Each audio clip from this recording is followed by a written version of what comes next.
I'm Claire Babineau-Fontenot. It's my privilege to serve as the CEO of Feeding America and as first vice chair of the Economic Club of Chicago. I thank you for joining us for a Bloomberg News interview with the 45th President of the United States and the 2024 Republican presidential candidate, Donald J. Trump.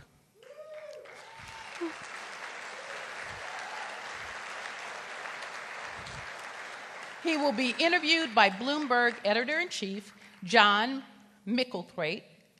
As a reminder, in keeping with our mission for the Economic Club of Chicago, we invited both the 2024 presidential candidates, and we're hopeful that Vice President Harris will join us as well.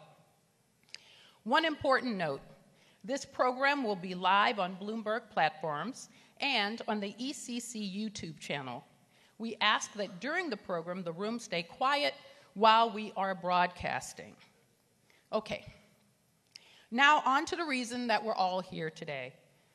I will keep my introduction brief so that we have maximum amount of time for today's interview. The Economic Club of Chicago has been fortunate to co-host this event with Bloomberg News, led by editor-in-chief John Micklethwait.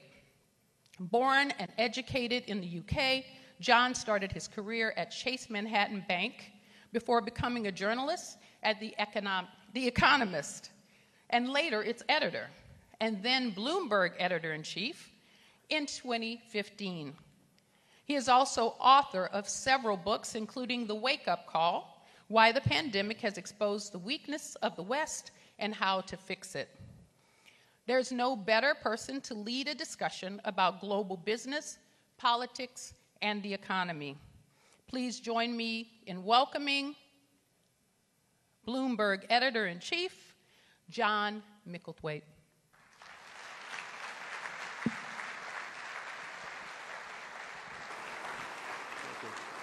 Thank you, Claire. Thank you. Thank you, Claire. Thank you, the Economic Club of Chicago. Thank you, David, particularly. I want to say two things at the beginning. The first is just for the record and for those people watching on television, the Economic Club of Chicago and Bloomberg both invited Vice President Harris to a similar interview about her economic plans that she has declined so far. And second, just to set some parameters about this interview, which I was just discussing with President Trump, we're going to focus on business and the economy. And that's partly because this is a business audience, but it's also because voters insist that the economy is the main issue that matters when they vote. So, on that note, let me invite onto the stage President Trump.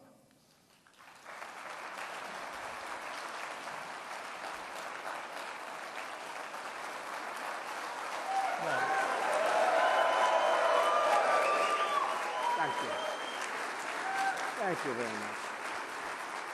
Thank you very much. Have a seat.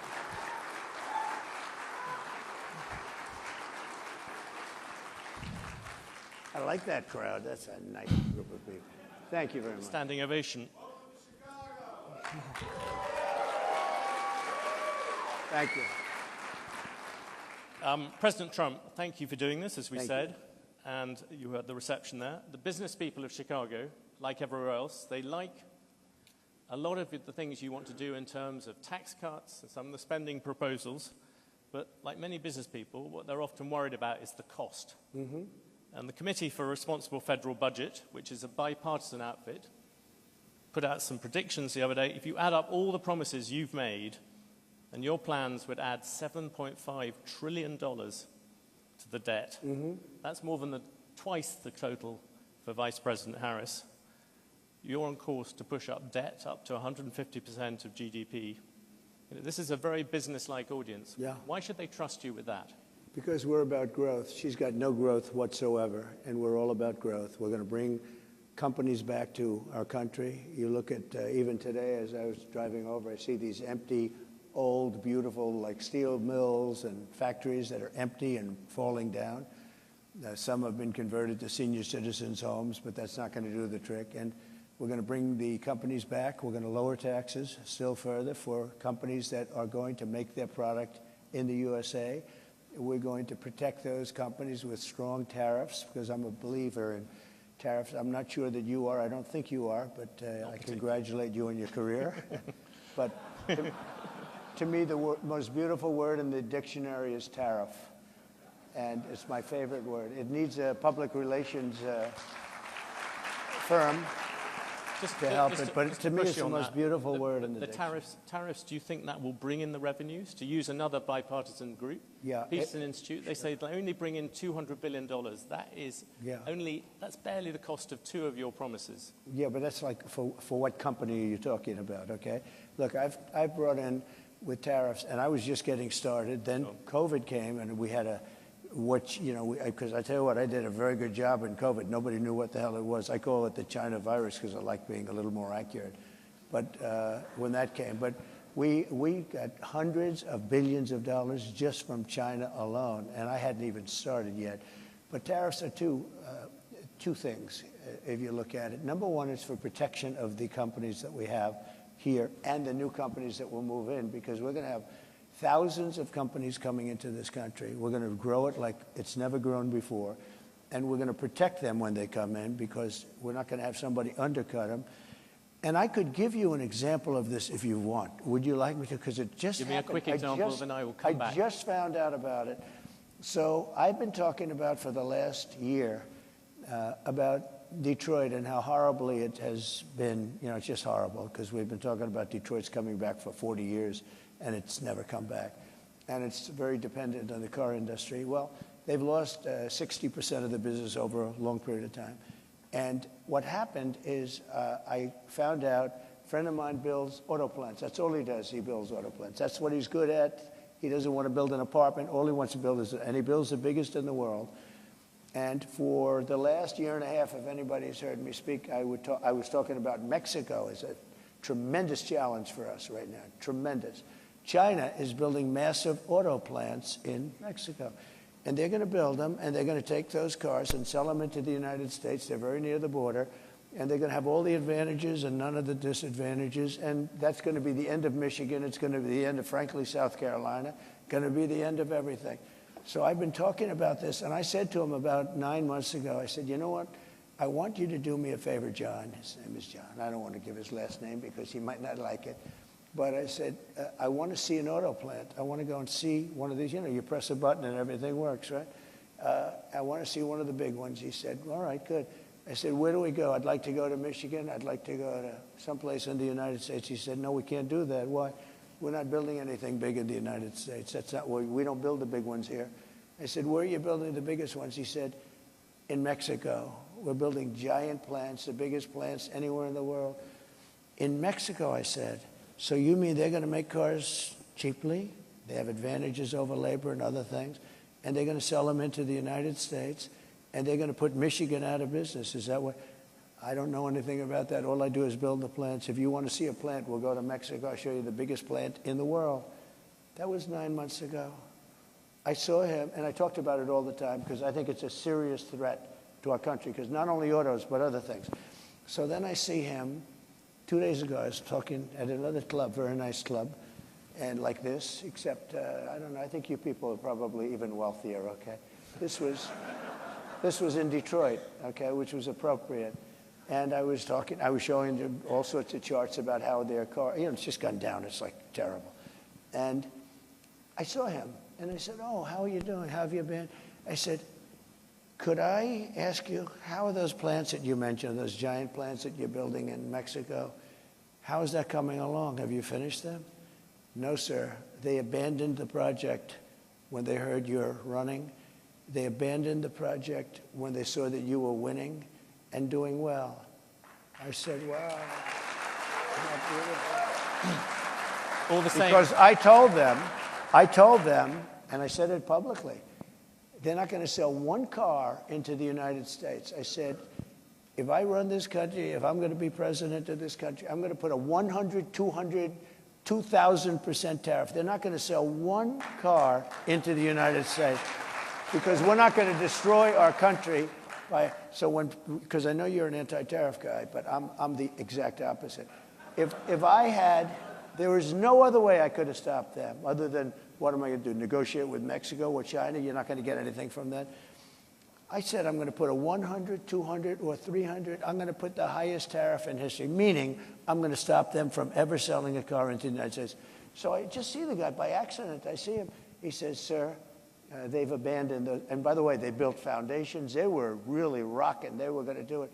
They thought that I was going to win, or maybe they're just holding off. I tell you this, if I don't win, those factories are going to wipe out this country. They're the biggest factories ever built for cars. They're going to wipe out our country. If she wins, and she won't even, she doesn't know what the hell she's doing. If she wins, she's not going to be thinking about, I couldn't, every speech I made having to do with cars, but every speech I made having to do with tariffs, I'd mentioned that our country is being threatened by Mexico. Now, all of those things, beyond even the car companies, all of those things are now dead. They're dead. I asked him, will they start? Probably not. They're dead as a doornail. If she gets in, it'll start up again. President Trump, I'll let you give your example. No, you talked a lot about tariffs. You look at the American economy, 40 million jobs rely on trade. It accounts for 27% of GDP. Okay. If you cut that off, that's also going to have an effect on many, many business people here. Yeah. Tariffs also have another side. Isn't that something that you have to acknowledge? No. You could be plunging America into the biggest trade war since Smoot-Hawley. But there are no tariffs. You're going to stop. There are tariffs already at the moment. There are no tariffs. All you have to do is build your plant in the United States, and you don't have any tariffs. People, in a lot of places like this, there are a lot of jobs that rely on foreigners coming here. You're going to basically stop trade with China. You're talking about 60% trade on that, 60% tariffs on that. You're talking, as you said, 100, 200% on things you don't really like. You're also talking about 10, 20% tariffs on the rest of the world. That is going to have a serious effect on the overall economy. And yes, you're going to find some people who will gain from individual tariffs. The overall effect could be massive. I agree. I agree. It's going to have a massive effect, positive effect. It's going to be a positive, not a negative. Well, let me just tell you. No, let me tell you. I know how example. committed you are to this, and it must be hard for you to, spend 25 years talking about tariffs as being negative, and then have somebody explain to you that you're totally wrong. It'll have a negative. It will have. I'll go a step further. If you don't do this, this country has no chance. 40 million jobs is a lot of jobs to rely on. They're all coming back. You've lost jobs. Those are 40 million jobs in America that rely on trade. Are you ready? John Deere, great company. They announced about a year ago they're going to build big plants outside of the United States, right? They're going to build them in Mexico. And you threatened they're also going to build. They stopped. That's right. I said, if John Deere builds those plants and not selling anything into the United States, they just announced yesterday they're probably not going to build the plants, okay? I kept the jobs here, and I'll keep John Deere will stay here. And I'll tell John Deere, if you do build outside of the United States, you can if you want. For instance, India is a very tough country. It's not only China. China is I would say, probably the toughest. But there are a lot of tough. You know what's very tough? European Union. Our beautiful European countries, wonderful, wonderful. If you add them up, they're almost the size of us. They treat us so badly. We have a deficit. I said to Angela Merkel when she was there, she's not there anymore, I wonder why, but when she was there, I said, Angela, how many Chevrolets do we have in Berlin? Why, Donald, you have none. He said, that's right. How many Fords do we have in Frankfurt? I don't know, none. I said, that's right. You know how many cars we have? Mercedes-Benz, BMW, all of the different Volkswagen, millions and millions of cars. And then I said farm products. They don't want our farm. They don't want anything from us. We have deficits that are crazy, and we're not going to have them anymore. We're going to put tariffs on them, and they're going to do. And you know what they can do? The Mercedes-Benz will start building in the United States, and they have a little bit. But you know what they really are? Assembly, like in South Carolina. But they build everything in Germany, and then they assemble it here. They get away with murder because they say, oh, yes, we're building cars. They don't build cars. They take them out of a box and they assemble them. We could have our child do it. Can we come back? Let's come back to the Europeans in a second. What about consumers? People out there. They're going to be the biggest beneficiaries. Yeah, critics say your tariffs will end up being like a national sales tax. Nope. The countries will pay. If you have America at the moment has $3 trillion worth of imports, you're going to add tariffs to every single one of them. That is going to push up the cost for all those people who want to buy foreign goods. Now, what's going to That is just happen? simple mathematics, President Trump. It's not. Yeah, it is, but not the way you figure it. I was always very good at mathematics. Yes. Let me tell you, you're saying $3 trillion. Those companies, $3 trillion worth of and they don't imports. have to pay. And if, by the higher the tariff, the more likely it is to have them come into the The higher country. the tariff, the more you're going to put on the value of that piece, those goods, the higher people are going to pay in shops. Ready? The higher the tariff, the more you're going to put on the value of that piece, those goods, the higher people are going to pay in shops. Ready? The higher the tariff, the more likely it is that the company will come into the United States and build a factory in the United States so it doesn't have to pay the tariff. That will that will take many. No, it will take go many quickly. years. In fact, I'll tell you, you know, there's another theory is that the tariff, you make it so high, so horrible, so obnoxious that they'll come right away. When I do the 10%, 10% is really, first of all, 10% when you collect it is hundreds of billions of dollars. The numbers that you're talking, all reducing our deficit. But really, so there's two ways of looking at a tariff. You can do it as a money-making instrument, or you can do it as something to get the companies. Now, if you want the companies to come in, the tariff has to be a lot higher than 10%, because 10% is not enough. Guys, they're not going to do it for 10. But you make a 50% tariff, they're going to come in. Let me tell you the other thing about tariffs that's great. Our steel companies, as you know, 3-4 years ago, they were all going. When I was in office, I saw a man from a big steel company, and he was devastated. I knew him for a long time. And it's been a tough business. It was a great business many years ago. And I would not let U.S. steel be sold to Japanese, by the way. Psychologically, I think it would be a terrible thing. That's the Nippon steel, as you know. Yeah, I wouldn't have let it be sold. But I would stop it if it hasn't been completed by the time I'm president, because I think it sets a horrible tone. But I had a lot to do with steel. We were going to lose all our steel companies because China, as you remember, was dumping steel at levels that nobody's ever seen before. And I put a 50% tax on that and a tariff on that, all dumped steel. And it was also bad steel. It was what they call dirty steel. It wasn't good steel, which is a bad thing for structural components of buildings and planes and things like that. They were dumping crap into our country. And I put a 50% tariff. I started at 25, I raised it to 50 because the 25 didn't quite do it. I raised it to 50 and that did it. They stopped dumping steel. And I saved our steel mills by having that. We saved it. We saved our steel. Now, what was left, because we've lost so much, but there are certain companies you have to have. There are certain things you have to have. Steel, you have to have. If you go to war, you know, there's a possibility you go to war. I kept us out of war. I was the only president in 82 years that kept you out of a war, except I defeated ISIS, but I inherited that war. You had no wars. And by the way, and I think it's very important, we can go, you know, I call it the weave. You can call it, you have the weave as long as you end up in the right location at the end. But while we're talking about it, we have never been so close to World War III as we are right now. With what's going on in Ukraine and Russia and the Middle East. Well, let's. I had no wars in the whole world. Think of it. And I talked them out of wars. I talked plenty of countries out of wars. I had the whole world, other than ISIS, which I inherited, and I knocked out ISIS in a matter of weeks. It was supposed to take 4 to 5 years. I did it in a matter of weeks. We actually have a great military. We don't know how to use it, but we have a great military. With great respect, I was asking about tariffs. You've gone off about that. Seeing you brought up tariffs and foreign policy, many people would say the biggest problem with your tariffs is actually geopolitics. You, in your first term, you got some credit for effectively saying there was a Cold War against China. That's what America was in. You look at the last Cold War against the Soviet Union, America won it in part because it rallied allies to it. You're talking about slamming allies with 30%, 20% tariffs. Isn't this time you're going to end up trying to rally the West and you're dividing it instead? Isn't that the real problem with tariffs, even beyond all the problems due to the economy, where you keep on bringing up these individual examples, but the overall effect is going to be dramatic? No, the overall effect will be... Answer first about foreign policy. Yeah, I'll do that. How does it help you take on China? It helps turning all your allies against you? Tremendously, because China thinks we're a stupid country, a very stupid country. They can't believe that somebody finally got wise to them. Not one president, Bush, Obama, Barack Hussein Obama, have you heard of him? Not one president, think of it, not one president charged China anything. They said, oh, they are a third world nation, they are developing. Well, we're a developing nation too. Take a look at Detroit.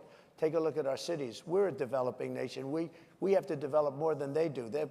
We're way behind them. You take a look at what's happened to our cities. So what I'm saying is this. My question was about your allies, not about China. You are going to annoy the people our allies, to rally behind you. But our allies have taken advantage of us more so than our enemies. Our allies are the European Union. We have a trade deficit of $300 billion with the European Union. Our allies are Japan. You know, Abe was a very good friend of mine. He was a great guy, great. And I said to him in Japan, he was assassinated. And he was a great man. He really was. I didn't see too many like him. And he got very sick, and he had to take off. And then he was actually making a comeback. He was going to make a comeback, and he would have won easily. But he was a great gentleman, handsome, wonderful man, respected by everybody. And I went to him, and I said, Shinzo, we have to talk. What? Trade. And he goes, I'll never forget it. I know. I said, what do you know? I knew you'd come to me. Why do you say that? Because I can't believe, I wouldn't tell the story if he was alive, actually. He said, I can't believe how many years it's been that nobody even negotiated with us in America. I said, Shinzo, you have to pay for your cars. You're sending millions of cars. You don't accept a car from us. You don't have one car that you accept, and yet we're selling 3 million, 4 million of your cars. I said, Shinzo, on agriculture, you won't even accept our agriculture. And I renegotiated the whole trade deal from a little disadvantage because I was stuck with a bad deal. I mean, I got stuck. We have trade deals that were so bad that I said, who are the people that are doing it? They're either very stupid or they're getting paid off, okay? It's one or the other. It's very simple. We have the worst trade deals all over the world. South Korea, I love South Korea. They're wonderful people, extremely ambitious. They have a money machine. We protect them from North Korea and other people. North Korea is very nuclear. I got along with him very well, Kim Jong-un. Yes. But wait, they don't pay us anything.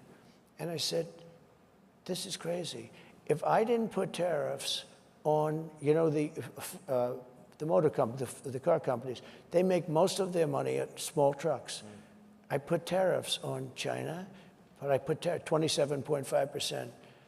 Otherwise, we'd be flooded with Chinese cars. And all of our factories would close. We'd have no jobs at all in the auto industry. That goes for electric, by the way, which is a killer, yep. Which I've explained, and I don't think I have to bore anybody by talking about it. But I put tariffs on South Korea because they were sending in trucks. And I put tariffs on, fairly substantial tariffs. Do you know that our car companies make almost all of their money with the small trucks, SUVs and small trucks? If I took those tariffs on, you would be inundated. Every car company would be out of business. And I got calls from Ford. I got calls from everybody saying, sir, I can't believe you're doing this for us. You saved our company. They make all their money with us. They make most of their money with the small truck and, you know, the SUVs. Many consumers ended up with more expensive cars. But let me just come at you on foreign policy. You wouldn't have a car company. You have said that Taiwan should pay for US protection. Yeah. I ask because this morning, you just mentioned North Korea. The Chinese army, literally as we speak, are engaged in rehearsals for a full naval blockade of Taiwan. So I suppose my question to you, if China invades Taiwan, would you send American troops to defend it? Well, the reason they're doing it now is they're not going to do it afterwards, okay? It's, you know, so they're doing it now. They want to do it China. Look, I had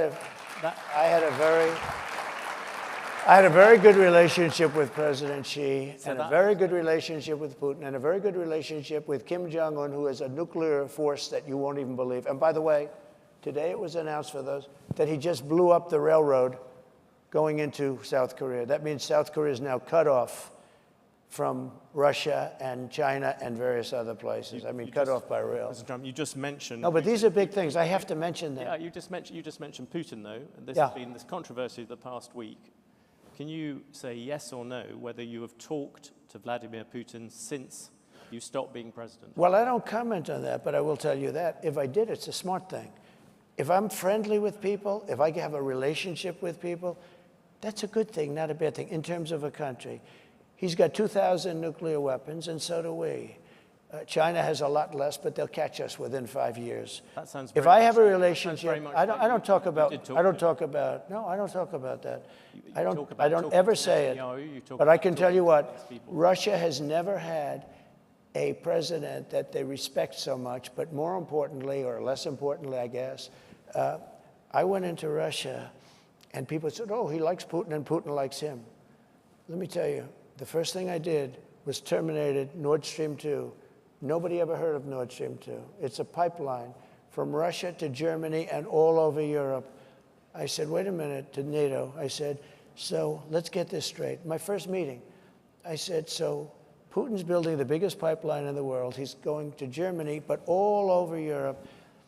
And you're paying him billions of dollars a year, billions of dollars a month. Germany's paying billions of dollars a month. And we're supposed to protect you against the guy that you're paying all this money to. So is there something wrong with my thinking?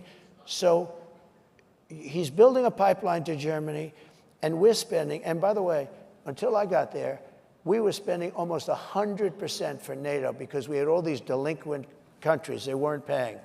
When I got there, I said, you know what? And by the way, my biggest fan is Stoltenberg, just leaving, Secretary General of NATO. He said, when Bush came in, he made a speech and left. When Obama came in, he made a speech and left. When Trump came in, he made a speech and he said, let me see your books. And I found out in the books that nobody was paying. There were only 7 countries that were paying. We were supporting NATO. They screw us on trade, so bad, the European nations. And then on top of that, they were screwing us on the military. So they're taking a tremendous advantage of us, $350 billion deficit on trade. And we're then supporting them. In other words, it's not sustainable. You can't keep doing this. You can't have that, China, all of these countries. And stupid people made these deals. I saw trade deals that were so stupid that you'd have to be, that was so bad that you'd have to be an idiot to sign them. And we signed them for years. I could tell you trade deals that I have never seen anything. I said, who would agree to this? They had to be corrupt. They had to be corrupt. To make those deals, they had to be corrupt because there is no way a rational human being, I always say either corrupt or extremely stupid, because there's no way a rational human being would ever sign the trade deals that this country signed. And I got out of many of those deals. I told South Korea, I'm sorry, you're going to have to pay for your military. We have 40,000 troops over there. You're going to have to pay. You become a very wealthy country. Just to finish, you become a very wealthy. They said, no, no, no, we will not pay. We will not. We haven't paid since the Korean War. I said, no, you got to pay. I said, would $5 billion a year to start off with? No, no. They went crazy. They agreed to 2.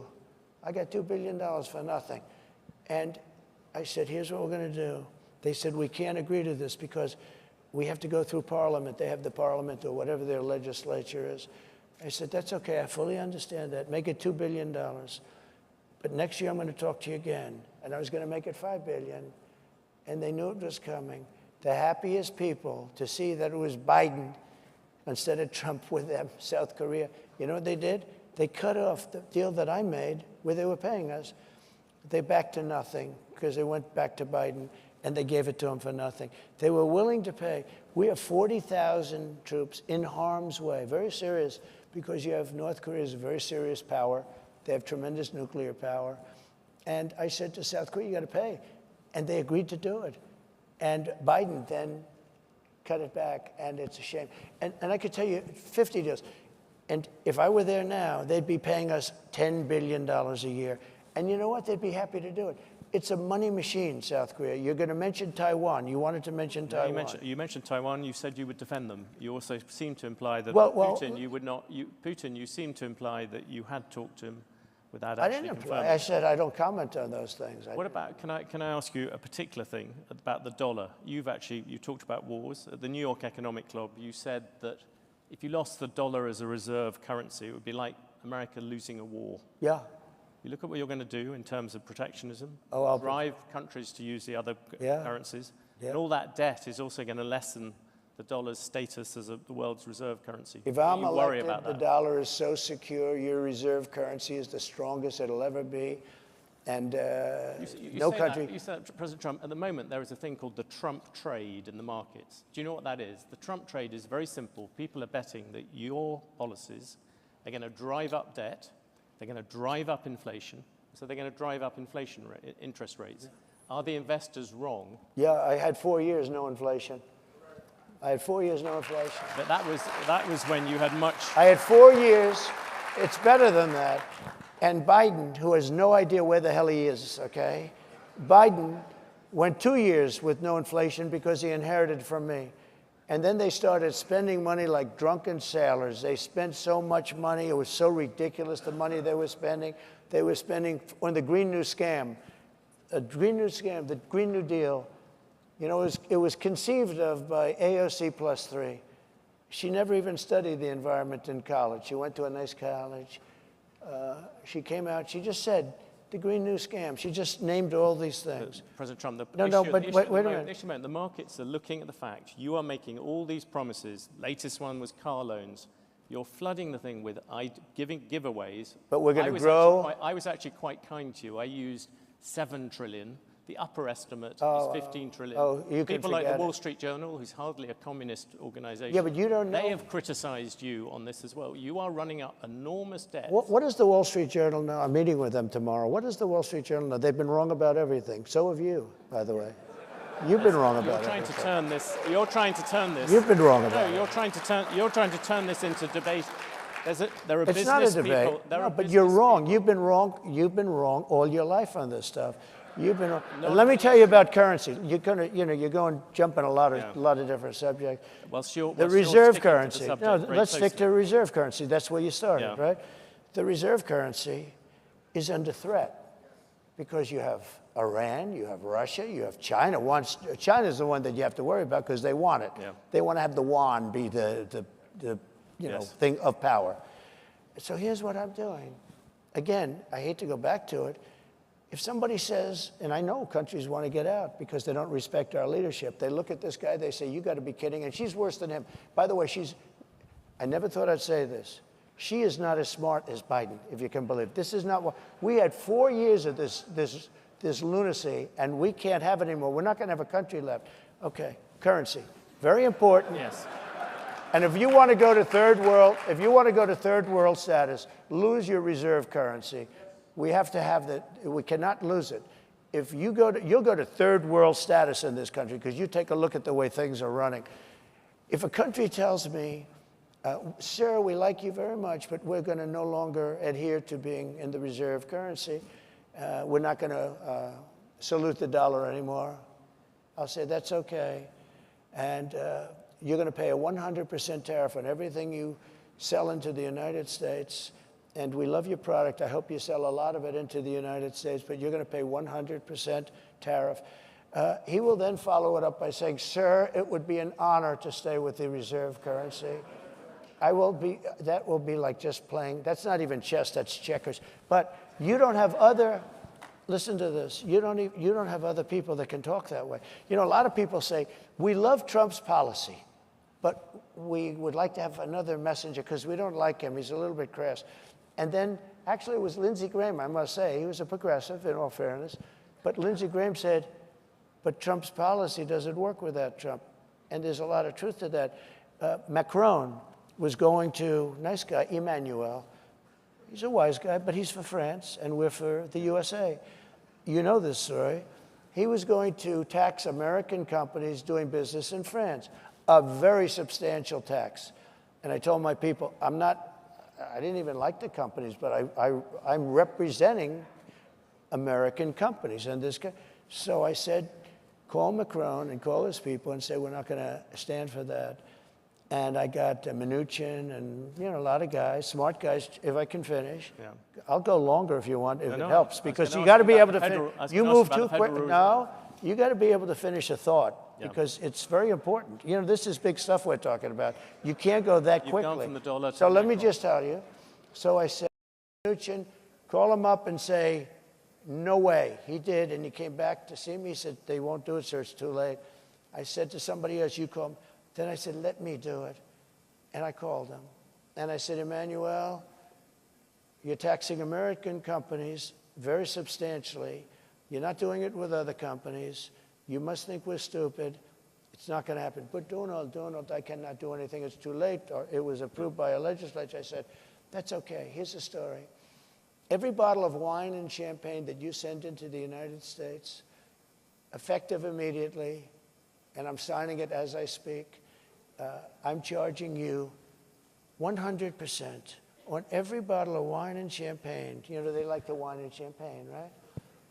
Every bottle of wine and champagne that comes into the United States of America has a tax on, starting on Monday morning, this was a Friday, of 100%. And that's better than you're doing, okay? And he said, no, you cannot do that. I said, I've done it. It's already signed. Monday morning, he goes, may I call you back? Yes. He calls me back in about 3 minutes. We have decided to remove the tax from the companies. I did this all day long, but you don't have. You think Biden does that? I don't think so. Let me change. Let me ask you a very factual question. The Federal Reserve. Yeah. You say you don't want interest rates to go higher. You've gone backwards and forwards about Depends whether on the you want to times. whether you want to keep Jerome Powell as chair of the Federal Reserve. His term as chair runs on to May 2026. Would you seek to remove or demote him? Look, I think it's the greatest job in government. You show up to the office once a month and you say, let's see, flip a coin. And everybody talks about you like you're a god. Oh, what will he do? I mean, before, the guy used to walk into my office, he was like begging. Oh, he was fine. But you did talk You know about, what, you talked about removing him once. I did, because he was keeping the rates too high. Yeah. And I was right. And you would do that again? In fact, he actually dropped them too much when I did this. Because I said I was threatening to terminate him. There was a question as to whether or not you could. And there was an article in the New York Times, 2 half pages. 1 page said I can do it by lawyers. 1 half page said I couldn't.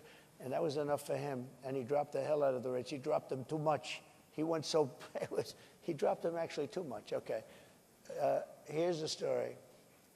I think that if you're a very good president with good sense, you should be able to at least talk to him. I don't say make the decision at all, but I've been a very successful businessman. I've done really good, much better. Now people are understanding how good I've done because they're seeing it much better than the fake news wants to give me credit for. Just on really the issue of whether you would replace. I think I have the right to say, as a very good businessman and somebody that's used a lot of sense, I think I have the right to say that, you know, I think I'm better than he would be.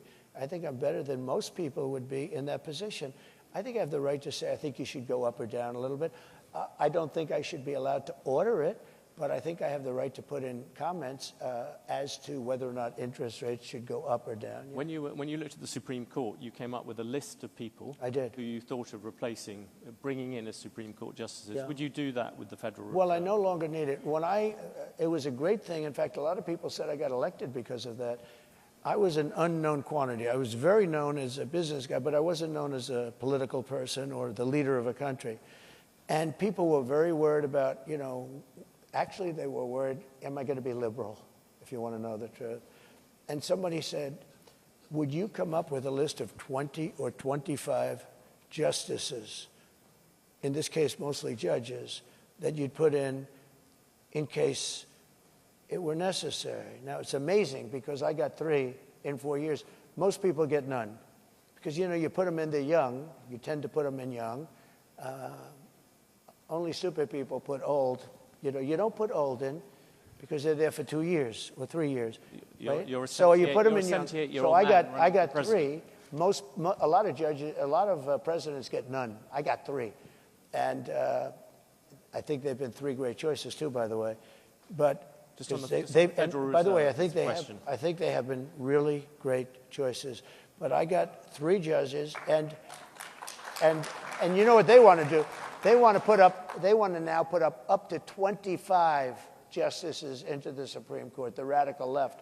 And that can't happen. So I think I've done a great job on putting in justices.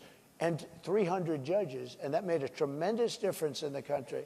You know, I was a little lucky because Barack Hussein Obama did not get his judges approved, a lot of them. So I ended up with 125 judges before I got there.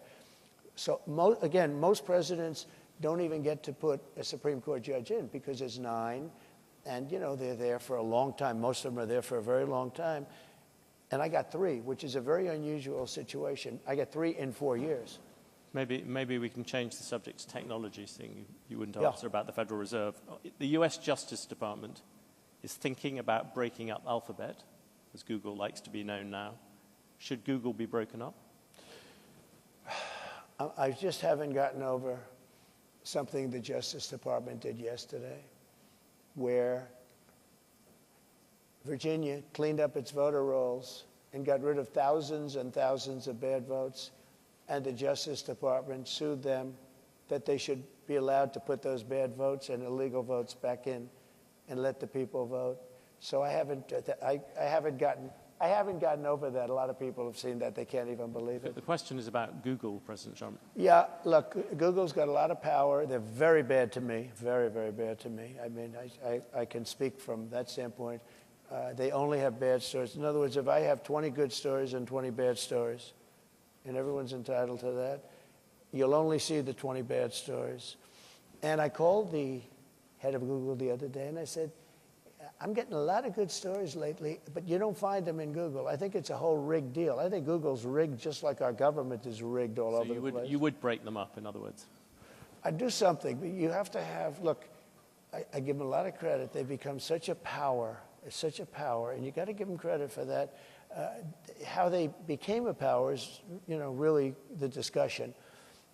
At the same time, it's a very dangerous thing because we want to have great companies. We don't want China to have these companies. Well, right now, China is afraid of Google.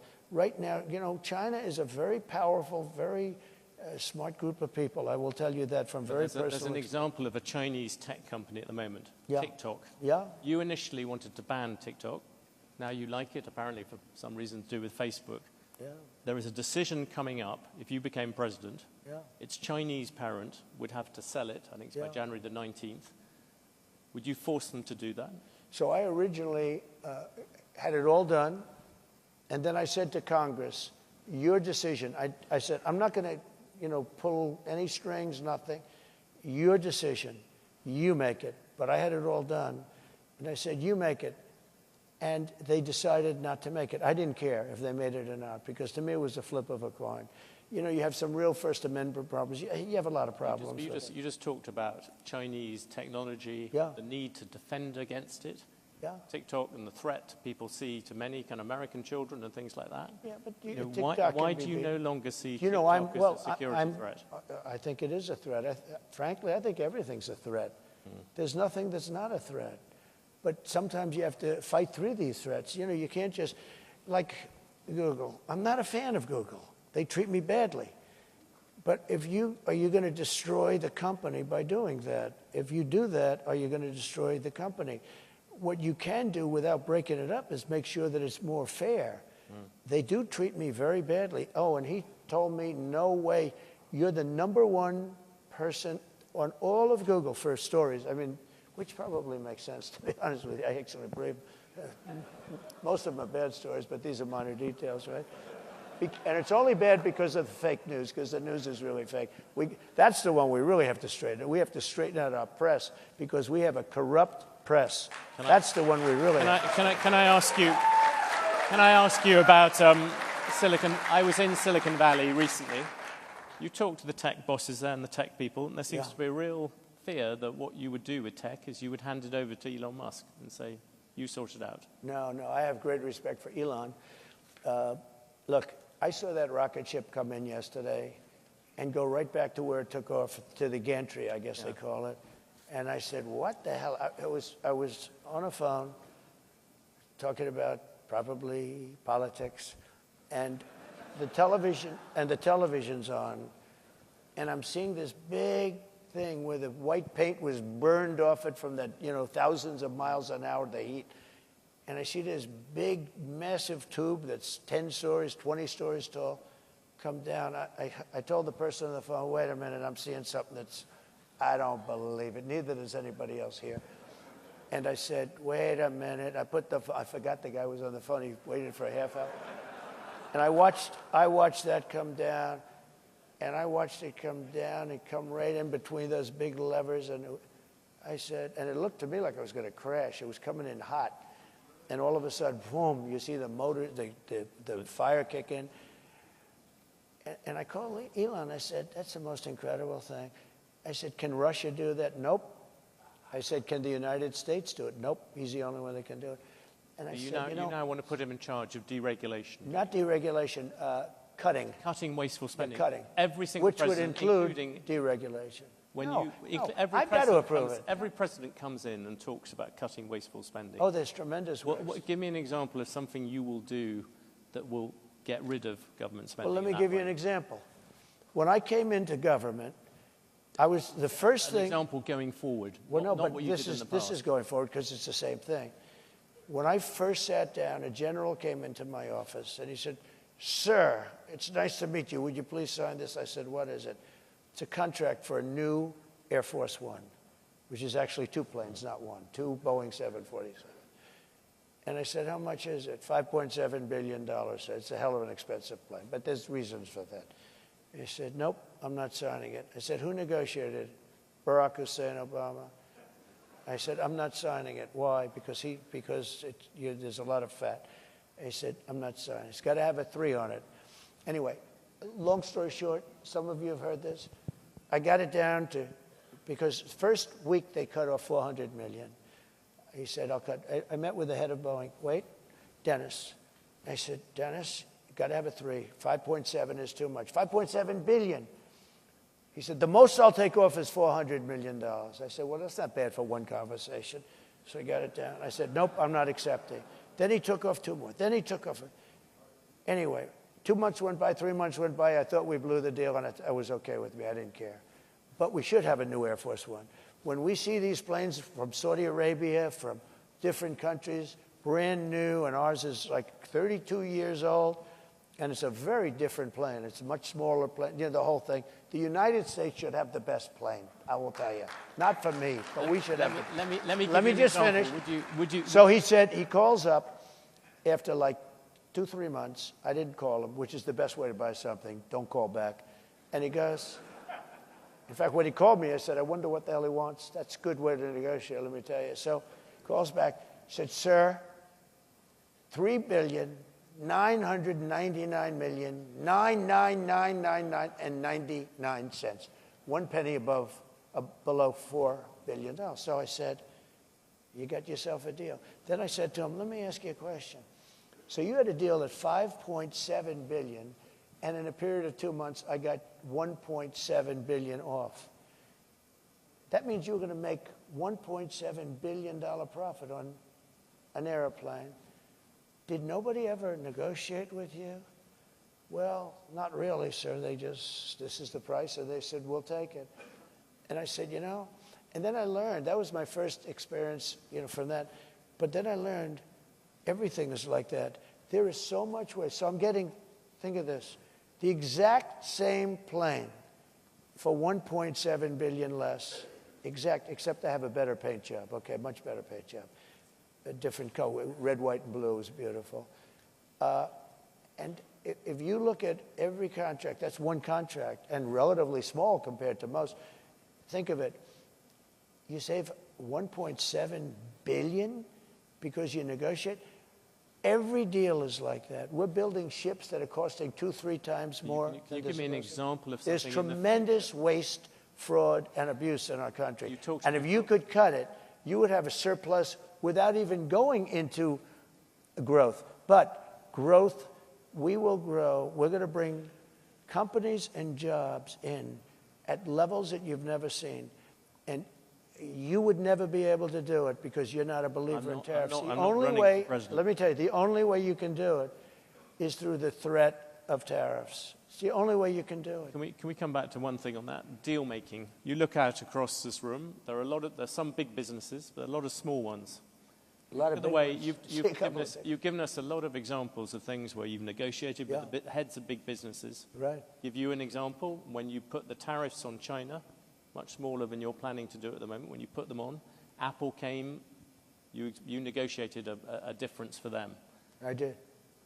That's much harder for small business people. Isn't the problem with the way that you do these kind of deals? You're bound to deal with the big companies. It's the small companies who get hit by all these different things and can't find exceptions. Oh, we have exceptions. No, we had an exception rule. I gave Apple an exception. Tim Cook is a great business. Apple is not a small company. And No. Please no, don't but, give it but, to he, Tim Cook. but here's what happened. The question is about small business. Yes, but I What would will make you do for them? No, but we have a very talented group of people. Bob Lighthizer did a very good job. We had great people. We had central casting. These are great, and a large group of people. We made exceptions. In the case of Apple, they needed an exception. You know why? Because of Samsung. He came to me and he said, Samsung makes a product similar to ours, very good product, the phones and other things. And because they're in South Korea, they don't have the tariffs. Because we're in China, we have the tariffs. I said, you happen to be right. You're not going to be able to compete. I said, look, I'm going to give you a 1-year break, but I want you to start building your factories in this country, whether it's Texas or any other place, anywhere in the country. And he said, what does that mean? I said, you have everything in China. I want you to move it from China back to our country. And he started doing that. And he built a factory, a big one in Texas. He built another one. And this was all a process. It was all happening. But I did give him an exception, and the reason was, he said, as soon as he said Samsung, I said, how is that product compared to yours? He said, it's a good product. I said, then you really can't compete. You can't have a 25 or 50% tariff and compete, right? Yeah. And I said, I'm giving you an exception. And I did it for many companies. But what happens if a small, small businesses come and see you? That was the question. But we do it for small businesses too. We do it for small business. I'll give you another example. We have a man who I didn't know, but he came to me. He was at a meeting, and he built kitchen cabinets. And he was, pretty big in the business. That's all he did is build kitchen cabinets. He said, sir, China and South Korea are building kitchen cabinets for 1/3 of what I can make them. I said, what's the quality? They're not as good, but they're good enough. I can't compete. I'm going out of business. I have 2,000 people that work for me. I'm going out of business. I put a 25% tariff still on kitchen cabinets. I saw the guy 3 days ago. He said, I'm the man that saw you about kitchen cabinets. You saved my company when you did the tariff, and you saved thousands of jobs, and my company is now doing very well. And he started to cry. And this guy hasn't cried too much, I will tell you. He said, you saved my company. There's nobody that could have done that. Maybe I can ask you then about something else. Yeah. Business people here in this room, business people, capital markets, they all like the rule of law. They like certainty. The Chinese, who you mentioned, other dictators, right? They don't like it when things go wrong. They like it when things go wrong in America. If you look at the events of January the 6th, 2021, it showed to many people America's democracy was unruly and violent. Only 3 weeks to go to the election. Will you commit now to respecting and encouraging a peaceful transfer of power? Well, you had a peaceful transfer of power. You had a peaceful transfer of power. You had a peaceful... Come on, President Trump. You had a peaceful transfer of power compared with Venezuela, but it was by far the worst transfer of power for a long time. Thank you. I appreciate that, because this is what they like to do. This is what they like to do. It's very interesting. The question, President Trump, is would you respect the decision? When I found out about this interview, I did a little check. He's a man that has not been a big Trump fan over the years. So I had a choice. Do I do this interview or not? I'm glad I did it. But do I do this interview, or do I disappoint a lot of people? Because I know a lot of people in the audience. But his view is very different than mine. Let me just tell you. I'm asking March, you a question, we had a term, peacefully and patriotically. These were people. If you think an election is crooked, and I do, 100%, if you think the day it comes when you can't protest, you take a look at the Democrats. They protested 2016. They're still protesting it. Nobody talks about them. But if we protest, we want to have honest elections. You think the last election was honest? Well, no, do you think it all was the on? times it went to courts? The courts No, sided it didn't with go. whoever. They went to court, and the courts all said, you don't have standing. Nobody had standing. And it's hard, frankly, after an election for a judge, but they all said you don't. Nobody ever had standing. But the facts, if you take a look, I'd show you hundreds of pages of facts. People were angry. People went there. And I'll tell you what, they never show that. The primary scene in Washington was hundreds of thousands, the largest group of people I've ever spoken before, and I've spoken before. And it was love and peace. And some people went to the Capitol.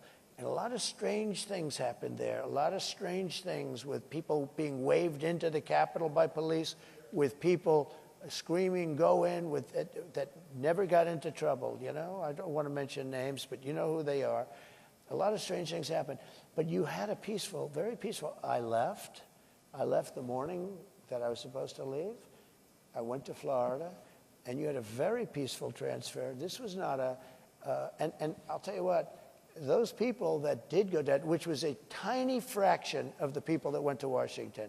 I mean, you're talking about a very, very small, because hundreds of thousands of people, and I don't know what you had, 500, 600, 700 people go down to the Capitol.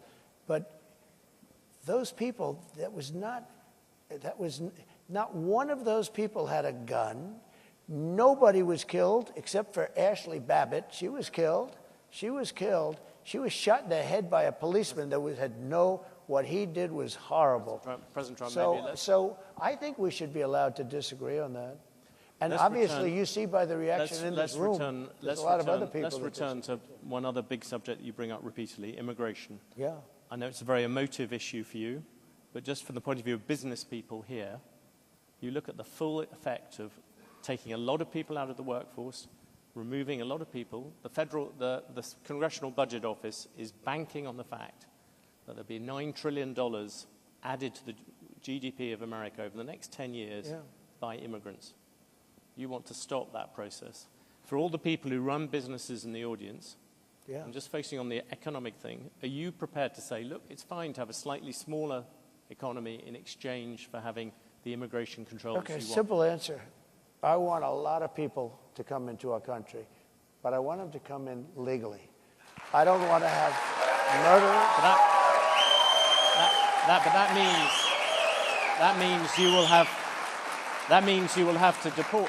You know, you are talking about deporting 11 million people. That is a lot of people to take out. It came out last week that 425,000 people are horrible criminals at the highest level. But it came out that 13,099 were let in during their administration. They tried to say longer, wrong.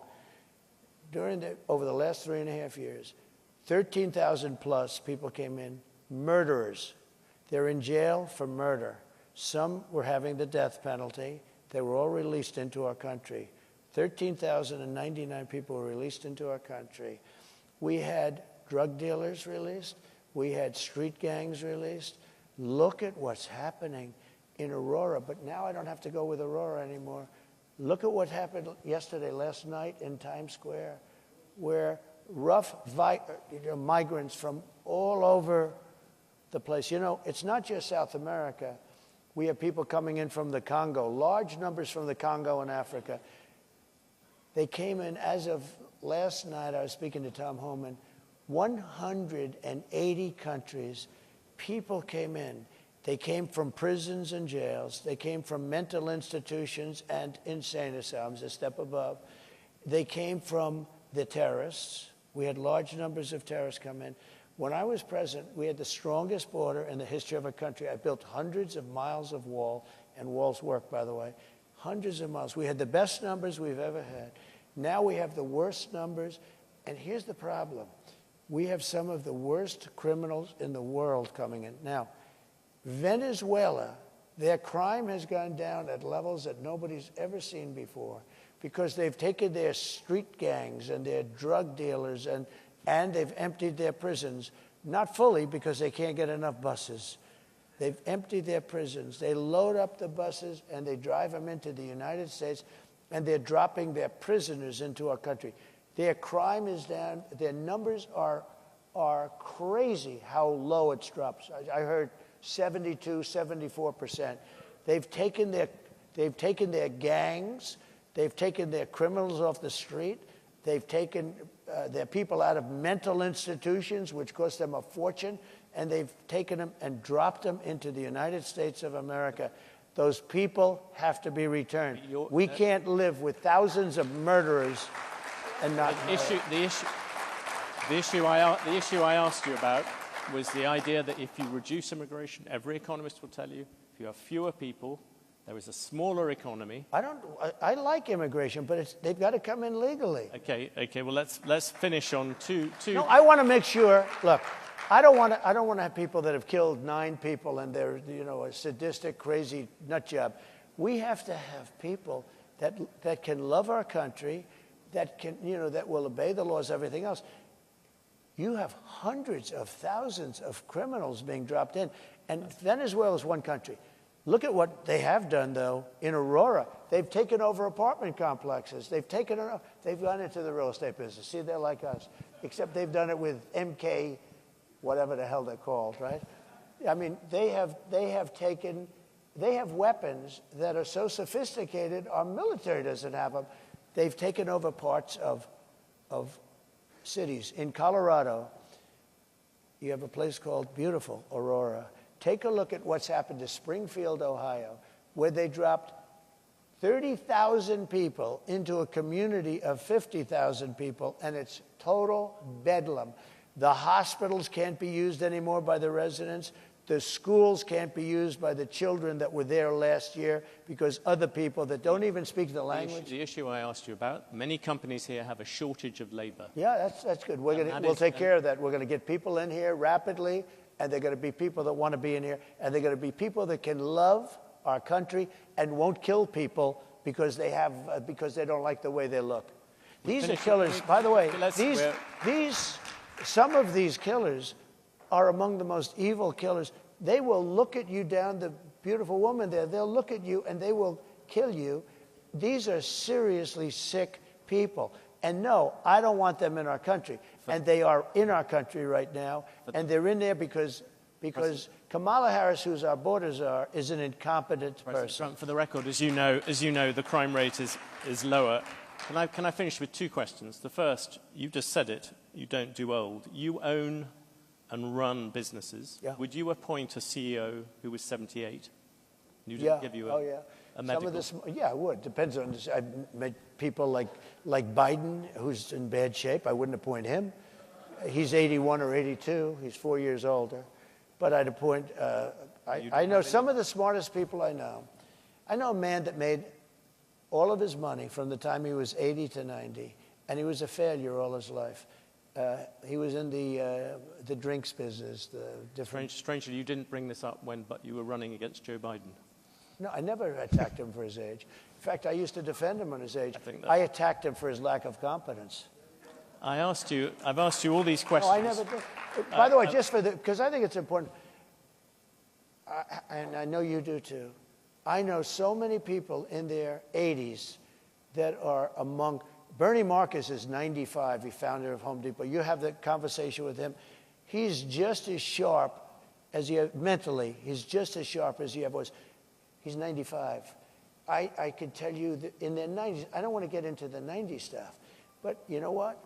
I know many people in their 80s. I know guys in their 80s that won't leave the company, like family companies where they don't want the kids to take over because they're much more competent than their kids. I know them both, right?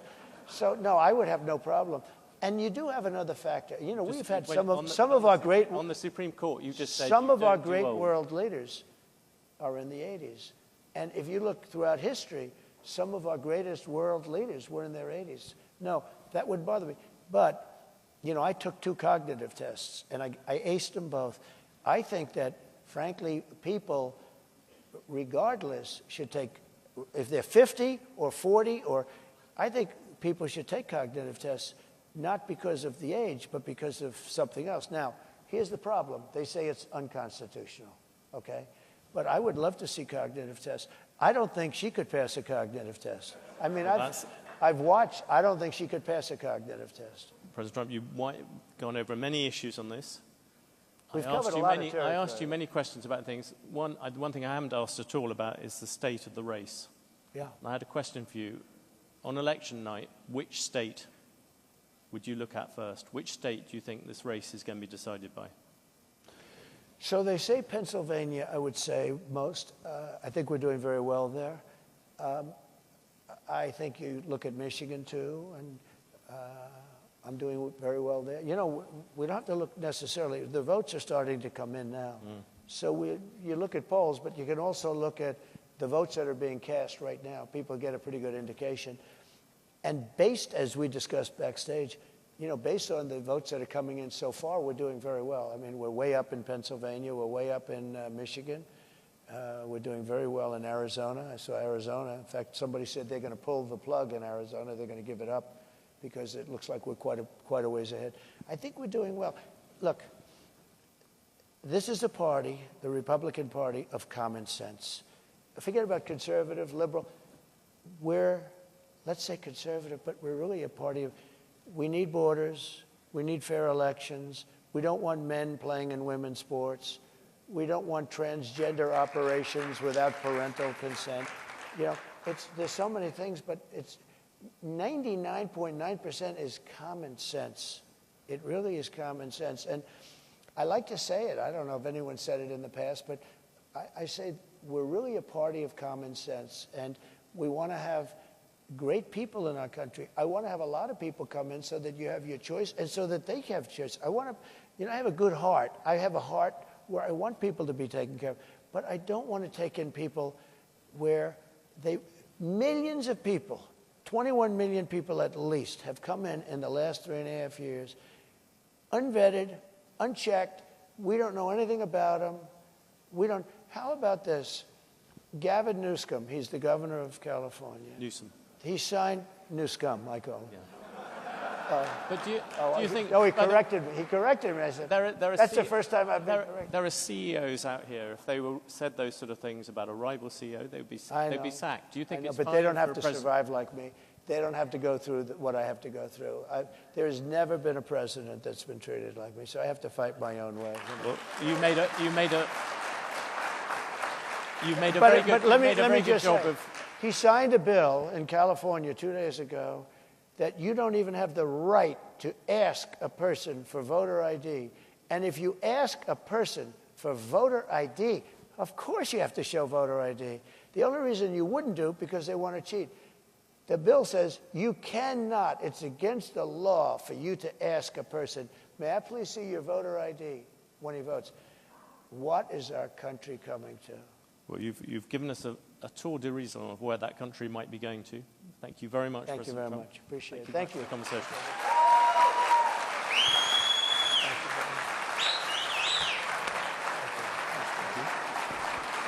Good job. Thank you. Come out this way.